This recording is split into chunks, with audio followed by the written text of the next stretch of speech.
watching your very humanity be litigated day in and day out on every cable news network and across every social media platform.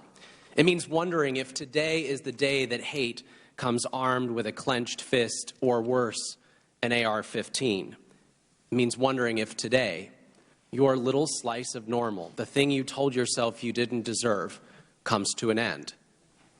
My day came on June 12th of 2016. Pulse Nightclub was one of the first places I ever went that I didn't look over my shoulder, where I didn't stiffen my wrist or deepen my voice to avoid detection. And that night, everything about Pulse Nightclub was normal. I went to the same bartender I always went to, ordered the same drinks I always ordered, and as the night wound to a close, I stepped into the same bathroom I'd been in hundreds of times before. There was a poster on the wall with the painted faces of drag queens I knew well. There was a half-empty cup teetering on the edge of the sink like it might fall off. The water from the faucet was ice cold that night. There were gunshots. Endless gunshots. The hair standing up on the back of my neck. The stench of blood and smoke burning the inside of my nose. The nervous huddle against a wall. A girl trying desperately, so hard not to scream that I could feel her trembling on the tiles underneath us. There was a sprint for the exit, all atop this bang, bang, bang from an assault weapon.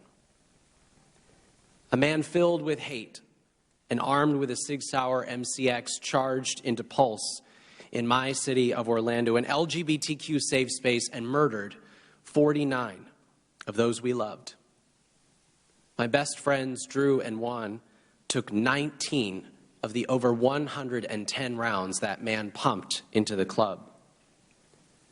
I'll never forget the thousands of desperate calls I placed to Drew, or his family's heartbroken screams when I had to tell them that their child would not be coming home. And I can never unsee both of their lifeless bodies in cold, hard caskets.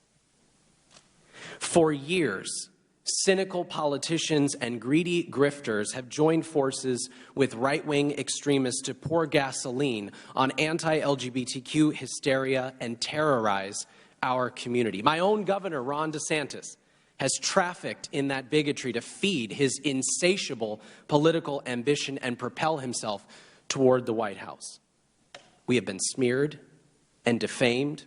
Hundreds of bills have been filed in order to erase us. Powerful figures have insisted that the greatest threats this country face are a teacher with they, them pronouns or someone in a wig reading Red Fish, Blue Fish. And all along, we warned that these short-sighted political maneuvers would come with a human cost. But they've continued anyway.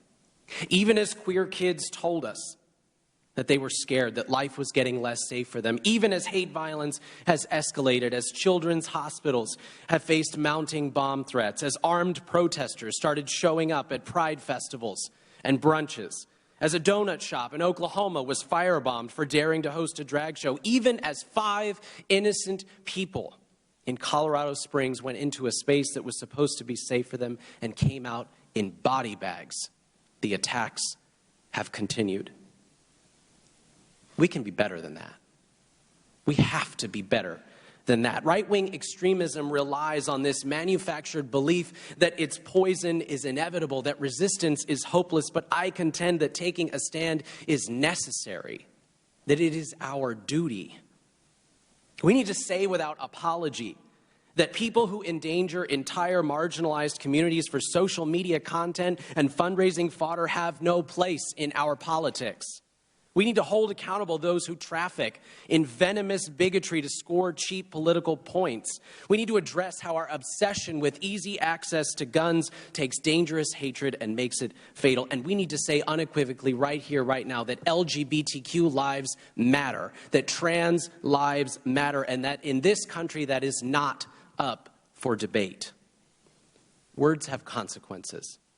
Unbridled hate comes at a cost. Our stolen loved ones are not a talking point. They're missing faces at birthday parties, empty seats at dinner tables. They paid the price for militarized hate in this country. It is high time that Congress gets serious about the cost of anti-LGBTQ hatred and commit to honoring those